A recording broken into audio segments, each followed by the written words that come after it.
The trade deadline is just days away, and if the Heat want to make a move, you'll want to be ready for what happens next and why. This will be the first of several episodes to get you ready for one of the busiest days in the NBA, and we'll be ranking 15 players on the roster, everyone who's eligible in terms of untouchability, who is most likely to get dealt, who won't get moved at all. We break it all down for you here on Locked On Heat.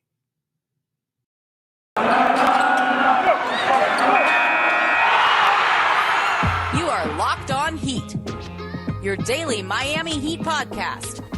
Part of the Locked On Podcast Network, your team every day.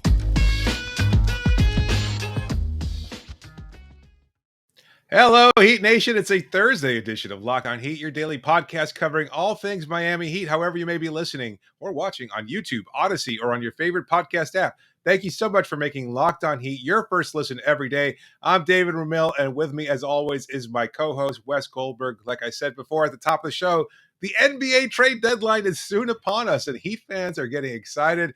The NBA in general is pretty exciting. Not the players. The players are kind of miserable right now. This is the worst time of the year to be an NBA player because while some of them are looking to get traded, the vast majority won't have any say in the matter, and they don't necessarily want to get uprooted from their respective cities. But you know what? We can't get into that right now. There's a lot to unpack there. But right now, we want to talk about untouchability because we want to rank all the players in the Miami Heat roster in terms of who might get moved and who doesn't.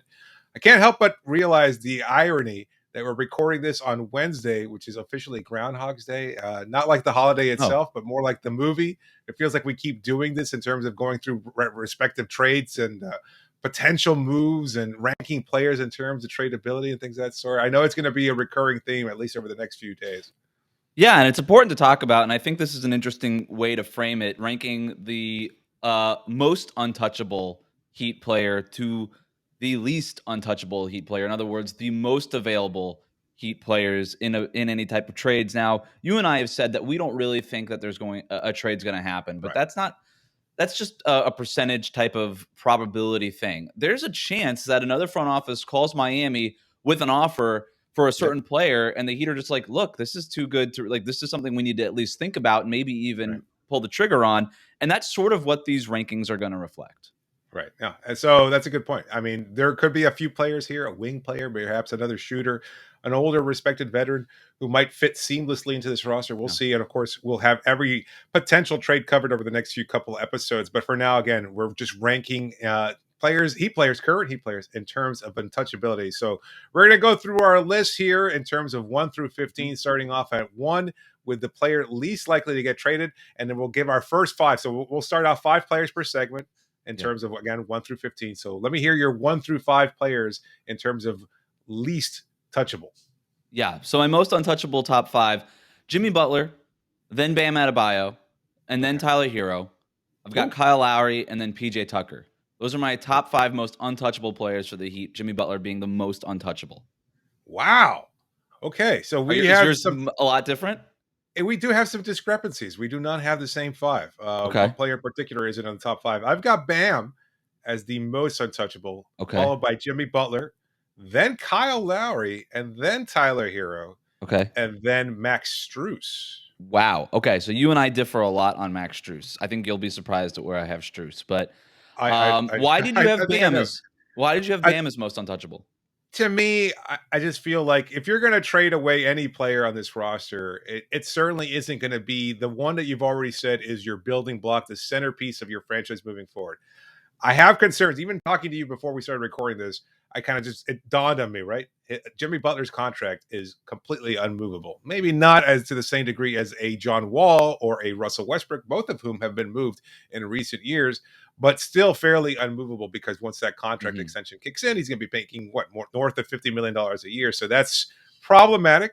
He's also the team's best player, as you argued, and I think you're correct in that assessment. I think that's pretty clear. But I just think that you can't, if you're going to be blowing this up, and I think you could probably find what Jimmy does a lot more easily in terms of like finding another player that you can trade for than what Bam provides. I don't disagree. I don't disagree Jimmy's the better player. Bam is more difficult to replace. Yeah, look, that's probably a more nuanced thought process than I gave this. I kind of went Sure. back and forth with either Bam or Jimmy. I think it's one of those two, very clearly. Right. Ultimately, I just said, you know what, Jimmy's the better player. And if 1A, you're the Miami 1B. Heat going into this particular trade deadline, which is a week from when people are hearing this or watching this, it would take a lot more. It would take to pry Jimmy Butler away from me, considering what my goals are this season, which is to win a championship. And Right. Jimmy Butler is more important than any other player on this roster in order to accomplish that goal. Like, That's there are fair. 9 players in the league right now. If I'm the Heat, and this is not like in a vacuum, right? This is not any generic NBA team in any generic time of the NBA calendar year. It's right now, a week ahead of the deadline this season, and I'm the Miami Heat. There are only 9 players in the league that I would trade Jimmy Butler for right now. Maybe only 8. Hmm. Considering that one of those players is injured, that would be Kawhi Leonard. Cool. But like, I would trade Jimmy Butler. I'll go through them quickly. Jokic, Giannis, Kevin Durant, LeBron, Steph, Embiid, probably Luka, all things considered, probably Ja Morant, all things considered. But that's it. Those are all the players, and I would have to think about Ja, right? But I think Ja Morant's trade value going forward is off the wall, incredible, and I would Did you ultimately mention do it. Steph? But Steph's in there, yeah. Okay. So not Seth, Steph. Yeah. Yeah. Let's make that abundantly clear. Not that there's anything wrong with Seth Curry. He's just not Steph. He's not in this conversation. So yeah, that's just the way I thought about it. But Bam is like, I got him at number 2, but really what we're talking about is 1A and 1B. Yeah. Yeah. Exactly. You have Jimmy at number 2? Yeah, I do. Okay. But I also have Kyle at number 3, just because, Yeah. again, the contract is a difficult thing. He's older. I just don't think. I mean, certainly he's still a valuable player, as we've been discussing in recent losses. The Heat, currently in their 3-game losing streak, certainly could use a player who could handle the ball, create opportunities for others, play defense at the perimeter at a high level. Kyle. So Yeah. Raptors fans have certainly let us know that Lowry is indispensable, one of the best players on the planet, if not all time, et cetera, et cetera. So I think, yeah, that's why I have him ranked 3rd. You have Tyler ranked 3rd, correct? Yeah, and I have Kyle at 4th, and I think we kind of went reverse logic here as opposed to Yeah. our number 1 and 2. I have Tyler over Kyle because of Tyler's ceiling, but not just because of Tyler's ceiling, but I do think Miami's ceiling kind of goes with Tyler Herro a little bit. I think you've got Jimmy Butler and Kyle Lowry and Bam Adebayo. They're floor raisers, and there's a few players on this team that are floor raisers, and I've said I think the Heat have the highest floor in the NBA, but we don't really know what the ceiling is. Part of that has to go with Tyler Herro. Also, considering that Kyle Lowry is making almost $27 million this year, he's going to be making a lot of money over the next couple of years. And Tyler Herro's on a very favorable contract. He's going into a restricted free agency, or he'll be eligible for an extension. I'm sorry, this summer, and so that'll be a factor. But he's going to get a lot of money. He's going to get paid. But if I'm a team this trade deadline looking to make a deal, I think Tyler Herro, or if I'm the Heat, I would need a lot more to part with Tyler Herro at this point in time than I would need to part with Kyle Lowry at this point in time. We had this conversation, I don't know, a week ago or something. I was like, would you trade Tyler Herro for Bradley Beal at this point? No, I probably wouldn't. Would you trade Tyler Herro for Damian Lillard? Health Yes. things, Yes. Yeah, I would. Would you trade Kyle Lowry for Bradley Beal? You'd think about it, wouldn't you? No. I mean, you wouldn't. I would think, but it would be more of a thought process than Tyler Herro, right? And so that's kind of where I had it. That's fine. That makes a lot of sense. I also, in terms of where I have Jimmy ranked in the top 5 too, I think you're building around Bam. He's the most essential. That Jimmy's the next player, and you can't afford to piss him off either by saying, "Hey, we're trading your best friend in the middle of a personal crisis." Sorry, Right. that doesn't look good. That's even worse than letting LeBron, Chris Bosh, and Dwayne Wade go in a 2-year span. But You had Strus at 5, and I had PJ Tucker at 5. I do. The Strus one is purely in terms of the value of his contract and what you're getting in terms of his production on the floor. Like, it's a very little contract and you're getting a lot of production out of it. Maybe not necessarily more than Caleb Martin. That's debatable as well. But I think Strus is, again, if you're looking at Duncan Robinson as a very valuable player, and maybe not necessarily for this exercise, I think most people around the league would view the value of Duncan Robinson as pretty high. Strus being much, much cheaper in terms of contract and being able to provide similar production, that makes him kind of untradeable. If you're ever going to keep shooting on this roster, you want to keep the guy who's making less than $3 million a year. I think that's a good idea. Yeah, he's making 1.6 this year. Look, I don't disagree that Strus is valuable. I have him kind of in the next sort of tier, But to That's a me, teaser, look, folks. PJ Tucker, I think Eric Spoelstra just sort of phoned this one into my brain, just how much Spo talks about the winning plays and all this stuff that he coach speak with PJ Tucker. And look, you talk about contract value. PJ Tucker is making $7 million this year, and he's over delivering on that. And I think a lot of people this summer when the Heat signed PJ were like, I don't know, he doesn't have much left in the tank, and he's proving that he does.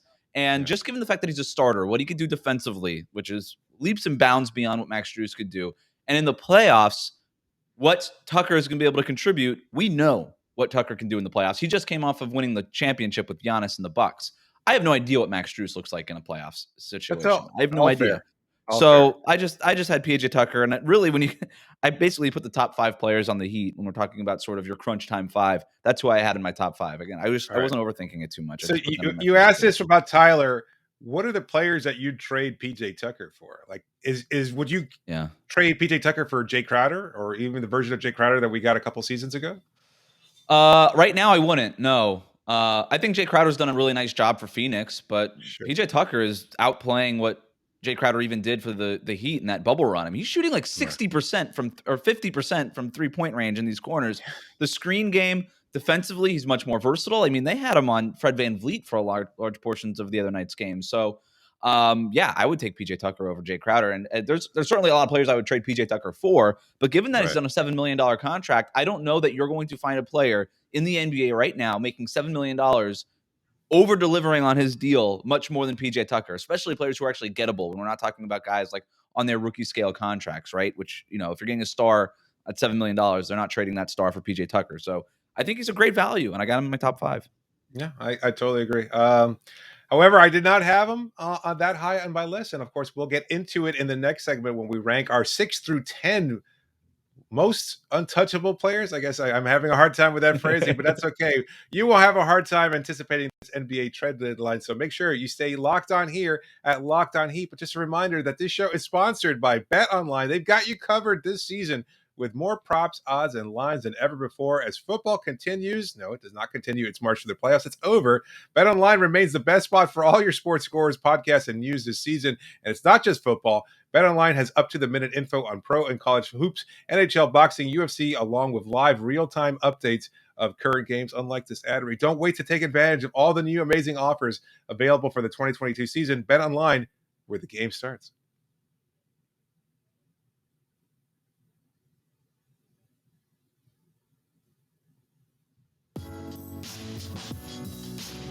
Thank you for making Locked On Heat your first listen. The NBA trade deadline is Thursday, February 10th at 3 p.m. Eastern, and the Locked On NBA podcast will be covering it live from 2 p.m. to 4 p.m. Join Kim Becker, John Corrales, and Josh Lloyd to get analysis of every blockbuster move. Subscribe to Locked On NBA YouTube and turn your notifications on so you know when they go live. All right, let's continue on with our next 5. David, let's start to you first. Your next 5. Yeah. All right. Probably going to be overturning the apple cart a little bit here. My next 5 are Udonis Haslem, Caleb Martin, Dwayne Dedmon, Victor Oladipo, and PJ Tucker. All right, so I'm just writing them down right now. So you've got all right.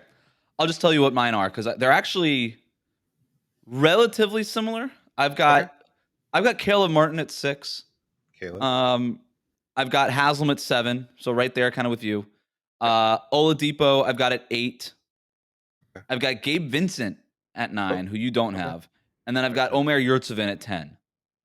So I still don't – a couple of things here to touch on, but I still don't have Max Strus, and you didn't have Gabe Vincent in your 6 through 10 in this tier. But let's talk about Caleb Martin because I think that's interesting how high you and I both had him. Yeah. Is this yeah. Go ahead. No, go ahead. I mean, you just look at the 538 has this Raptor ranking, and they had this piece out that, I think a couple weeks ago that we retweeted from the Locked On Heat account about sort of how Miami has made the most of these developmental things and how they've managed to win through December despite not having their most important players. And part of that article was Caleb Martin and just how he's basically outperformed his contract more than any other player in the NBA. And that's all I needed to hear. And so I've got Caleb Martin here. And just for the record, you can trade two-way players to other teams, even though their contracts don't directly impact the salary cap, but you can only trade them for other type of two-way players, the other team absorbing the two-way player would have to have an open two-way roster spot, or send that player to the G League, and then that contract just becomes different. But Kyle Guy is not eligible to be traded because it won't be 30 days since he signed his two-way by the time the trade deadline hits. But Caleb Martin obviously can. So, I had him there. He's awesome for the Heat. And of all these kind of developmental finds, we're kind of talking about Caleb, and I'll get to it when we talk about Gabe Vincent, but those two guys to me are the guys who are playing the most regular two-way roles of that entire group. But Caleb, just given the value of that contract, I had him at 6.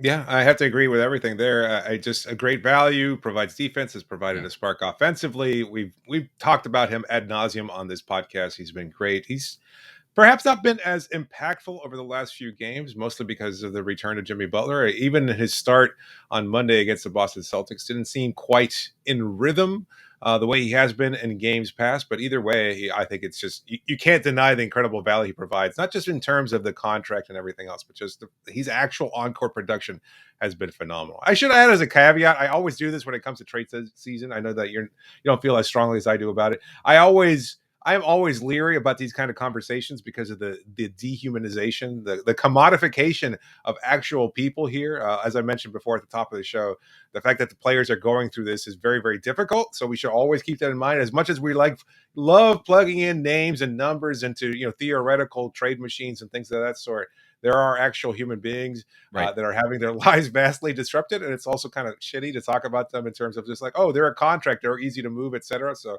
there's also a human being somewhere with, in theory, a soul somewhere. Too. Yeah, I know that's an important distinction. And I think it's important to say, hey, this guy is an expiring contract versus that's the wrong terminology. Is like this guy is on an expiring contract. And so he is a little bit more movable. He isn't in himself an expiring contract. And I think it's important. It is important. The other thing that you talked about, the other thing that you had in yours, first of all, Udonis Haslem. I think we don't have to spend a lot of time on that, but it would take Udonis Haslem to another team is not as valuable as Udonis Haslem to the Miami Heat. You're not trading Udonis Haslem. You could make an argument that he should be higher on this list, not lower. So you're not trading UD. You had Dwayne Dedmon in this tier. I did not. He's in my next tier. I had Omer Yurtseven. You did not. You have Yurtseven in your next tier, obviously. Why did you go Dedmon over Yurt? I think Yurtseven clearly the better developmental prospect and everything else like that. So there's more value, again, for him as a developmental prospect to other teams. Like if you're looking at the guys that you want on this roster, it's not Dwayne Dedmon, which is why I have him ranked as high as I do. Like he's productive. He's a veteran player. He's a little bit more proven. In those terms, maybe like if you're a team, like let's say Miami was doing far worse than they actually are, and you're looking just to acquire a capable backup big, Dedmon's certainly going to get that call. But if you're Miami and you're looking to clear house there, I think Dedmon, I don't know. I guess Yurtseven probably would be in those terms then probably least likely to get traded. But his contract is so insignificant that you're not going to be able to get much in return. So that was my basic argument. Maybe it's a flawed one. But no, I asked because it was something that I was sort of grappling with when I was doing this too. It's in one respect, if you go with what Miami's goals are this year, it's to win a championship, and I think Dwayne Dedmon right now helps them more than Omer Yurtseven would.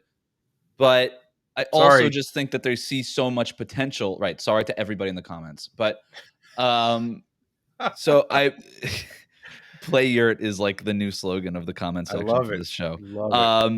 But I had Yurtseven over it just because of his youth, and I think at some point that matters. Again, there's no exact science to this stuff. I just think that Yurtseven does project as a guy who could be your backup center for a very long time, whereas Dwayne Dedmon is just older right now, and I don't know how much longer he has in the NBA, even though he's been in the NBA for a very long time, despite what a lot of people have thought. So, I think again, goals this year, Dedmon's probably more valuable, but in terms of trade deadline stuff, and if another front office were calling me and I was in charge of the Heat, I would ask for less for Dwayne Dedmon than I would ask for Omer Yurtseven. It would take more to pry Yurtseven away than it would to take Dedmon, because I could trade Dedmon and at least be like, you know what, I'm comfortable with Yurtseven being my backup center.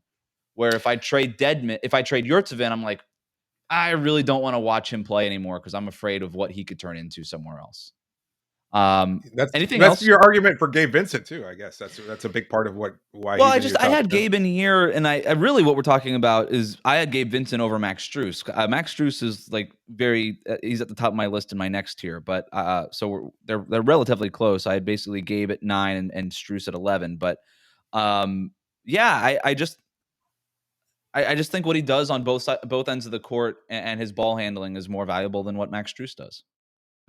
Fair. I guess I was an odd combination of Miami's perspective and other teams' perspectives in terms of like what value you would ascribe to a particular player. And Gabe is so good as a two-way player, and I think he does have some potential. He's also somewhat undersized, so I'm not sure that you're making a huge deal for him. But that's his value. What he's actually Mhm. providing this year, I think, makes him attractive to other teams as well. So that's kind of why I have him in my most touchable or least untouchable rankings. But anyway, we'll talk about the end of our list in the next segment where we wrap up the most or least untouchable players. I can't get my mind wrapped around it. But anyway, just a reminder that if you're looking for parts for your car or truck, then rockauto.com is the way to go. With the ever increasing numbers of makes and models, it's impossible to stock all the parts that you may want at your local chain auto store. They did go through these questions. You feel uncomfortable. You don't know if you're asking or answering the right things.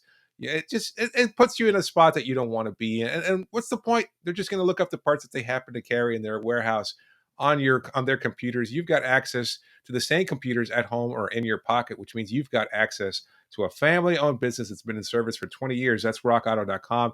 If you want to save time or save money and not deal with the hassle of going to a local chain auto parts store, then make sure you go to rockauto.com. Their website's so easy to use. I found it incredibly easy to use when I was getting replacement parts for my wife's car. Saved a lot of money, saved a lot of time, and I think you will too. So go to rockauto.com right now, see all the parts available for your car or truck, and then go to the section that says, "How did you hear about us?" and write the phrase "locked on" so they know we sent you. Amazing selection, reliably low prices, all the parts your car will ever need. That's rockauto.com. Just a reminder that you can always reach us via email at lockedonheat@gmail.com or via Twitter using the hashtag AskHelloHeat. Be sure to please subscribe to the show and leave a review. We're getting you all ready for the NBA trade deadline, which means that we're ranking every player on this Heat roster that's eligible to be traded. In terms of untouchability, we've gone 1 through 10 so far. Different names here and there on both of our lists, but let's wrap up our list with your bottom or Okay. most untouchable 5 or most Least touchable, untouchable. Most least touchable, untouchable. least untouchable. Yeah. So I've got Max Strus at 11. All right. So Okay. that kind of wraps up everybody that you had that I didn't. Actually, no. And then I've got Deadman at 12. Then I have Duncan Robinson, Markieff Morris, and KZ Okpala. So essentially, I've got KZ as the most gettable guy on the Heat roster. Markieff Okay. Morris is the second most gettable. And then I've got Duncan Robinson there, right? Kind of smack dab in the middle. What did you have? I've got Omer at 11, I guess, ostensibly. Okay. Vincent at 12.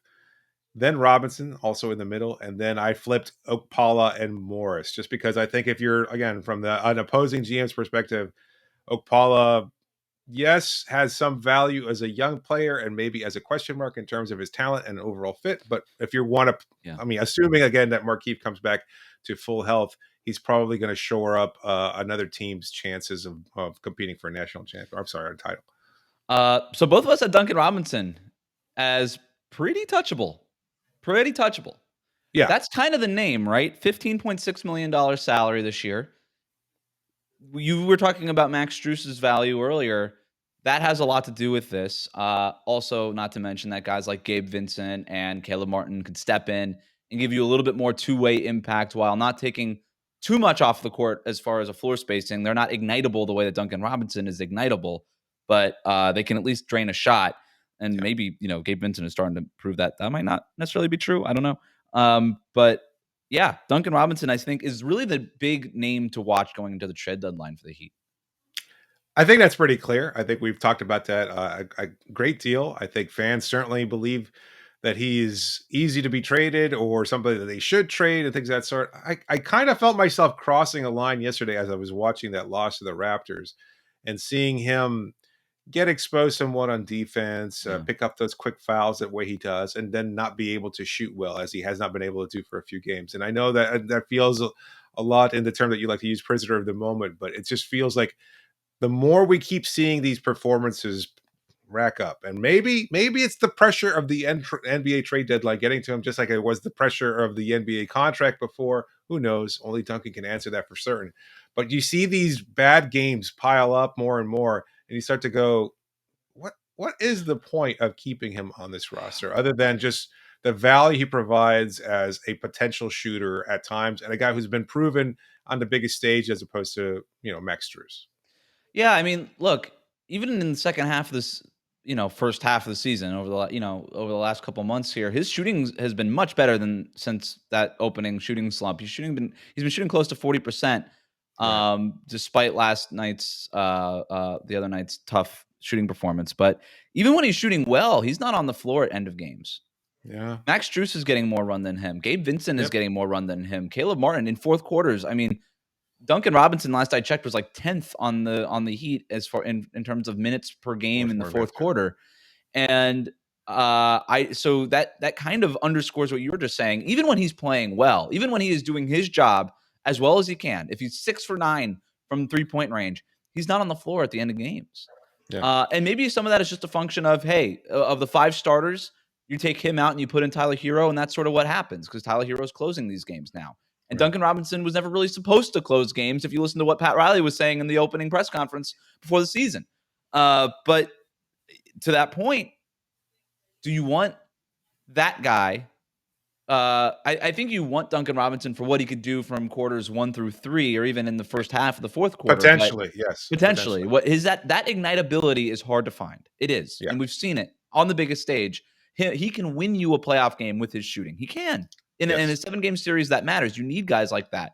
And so I keep going back to, what would you trade Duncan Robinson for? And to that, I don't really know. I don't know. You kind of have your backup point guard handled. Maybe there's a front court player that you could go with, but right now, at least Duncan Robinson's starting games for you. Is there a front court player that you can add at $15 million that would start for you over Bam Adebayo or PJ Tucker? I don't think so. The Miles Turner stuff doesn't make any sense from Indiana's perspective, so Heat fans, stop talking about that. I just, that's sort of where it comes down to me, but this is not necessarily a ranking of, potential trades. This is just sort of, again, untouchability. And I think Duncan Robinson, if teams are calling Miami, offering meaningful packages, Duncan Robinson is probably a part of that package just because of the weight of that contract. It is the most movable contract that the Heat have in terms of value added to another team, what you're getting from Duncan Robinson, and the fact that $15 million is sort of that middle class type of salary in the NBA, at least, that tends to get moved. Yeah. Those fourth quarter minute situation, it kind of, like, there's always a lot of talk from Spo about, it doesn't matter where guys play, where they don't, as long as they find a way to make the most of their minutes, star in your role. We've heard variations of this from a number of players, even like Tyler Herro when he was relegated to the bench last year. I think a lot of the talk was about whether or not he should or shouldn't start, and we've heard that from him this year as well. But the fact that Spo, perhaps the biggest supporter other than Chris Quinn in all of the Heat, team, et cetera, from the front office to the coaching staff to the players, et cetera, like that he's not playing in the fourth quarter, not giving him any minutes whatsoever, I think speaks volumes about how he views the obvious liabilities that Duncan is, and that he's not an obvious playmaker, that he's a defensive liability in cases, and that his shooting is so inconsistent that you don't necessarily get the same value that you would out of Tyler Herro. Like, Tyler is a worse defender than Duncan Robinson, and yet he's there on late in fourth quarter situations because he'll get you a bucket. That there's no doubting his ability to either get to the line or get a shot off over any opponent. Duncan, not so much. You're kind of shifting the way the offense runs because you have to have Duncan out there. You have to get him precise looks in just a way, running those dribble handoffs. That kind of mitigates also Bam's effectiveness as well. So there's a lot of different factors there. And the fact that the team sees it and that Spo sees it so clearly as to say, you know what, I'm not even going to play in the fourth quarter. Right. That's not good. Actions speak louder than words, right? And you're right. Yeah. Spo has always been most in the corner for Duncan Robinson. And this isn't a ragging on Duncan Robinson conversation. It's just looking at this for what it is. You're not playing this guy at the end of games. I don't know that if you were to trade Duncan Robinson, I don't know that player would all of a sudden be closing games for you. This comes down to, if we were going to move Duncan Robinson, what is it that we're looking for? And does that player add more value to us? Does that player help us win a championship more than Duncan Robinson? I have yet to find a deal that makes that case very strongly. Yeah. And so I still think that Duncan Robinson is on this roster after the trade deadline, but any hypothetical deal probably for a meaningful player probably has to include Duncan Robinson. Let's talk about Markieff Morris and KZ Okpala. It's not interesting to talk about whether or not one's 14th or 15th most untouchable on this team, but I actually think that could be a package deal for another team. If you're the Heat, you can move Morris, who's not done anything for you this year because of this whiplash thing, and KZ Okpala, who is sort of the odd man out when you're talking about these developmental prospects. Also hurt. And that's certainly a factor of why he's the odd man out. He was actually starting to play pretty well before he injured this wrist, but you package their salaries together and you have $4.4 million. Now that could be something to get you something down the road. Now I have no idea. You could make an argument that they probably should be chopping that package. Markieff Morris is on an expiring contract. If he never plays for you again this year, that doesn't really matter. The team that would be taking that package would be interested in KZ Okpala. And there were teams that were high on KZ Okpala going into the draft when he's coming out of Stanford. They might be interested in those tools. I got some names for you. Oh, I did not think you were going to bring it out this early in our trade primer here, but let me hear him. All right, I'm just going to run through them.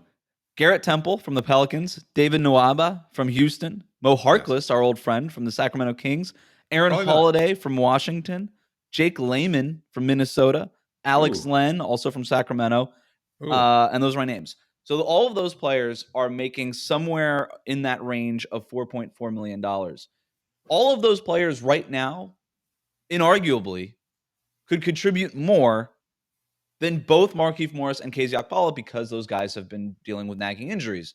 Who's the second name on your list? Sorry, I read that by again. Garrett Temple, David Nwaba, Mo Harkless, Aaron Holiday, Jake Layman, Alex Len. Temple's nice. I like Temple.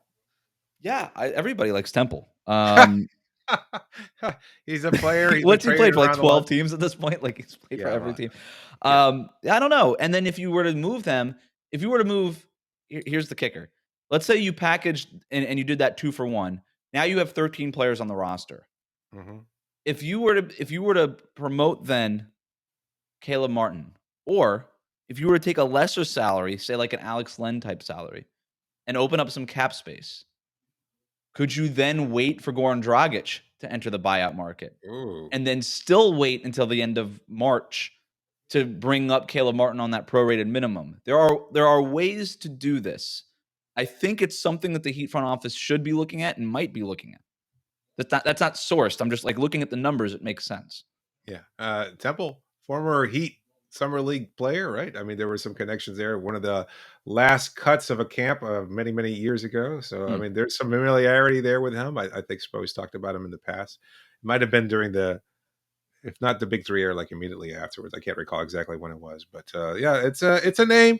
There's a name. There's lots of names, and there's lots of potential moves being made, from fans and even from people like us. So who knows what happens? It's an exciting time. Again, we talked about it before, and a scary time for players, but we'll have you covered. I don't know that there's anything else to say, but you can always disagree or agree with our comments.